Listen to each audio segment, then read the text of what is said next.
जीवनाची गंमत कशी आहे बघा ना.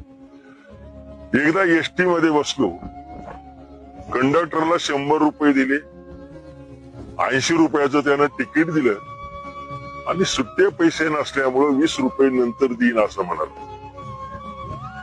खर तर प्रवास सुरू झाला.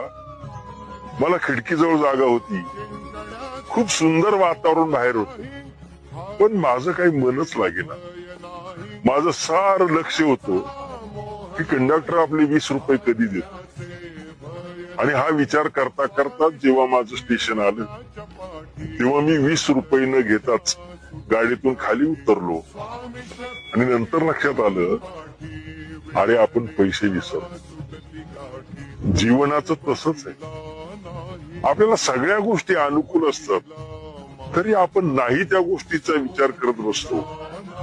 आणि जेव्हा आपलं शेवटचं स्टेशन येतं, तेव्हा कळतं, अरे जगायचं राहूनच गेलं.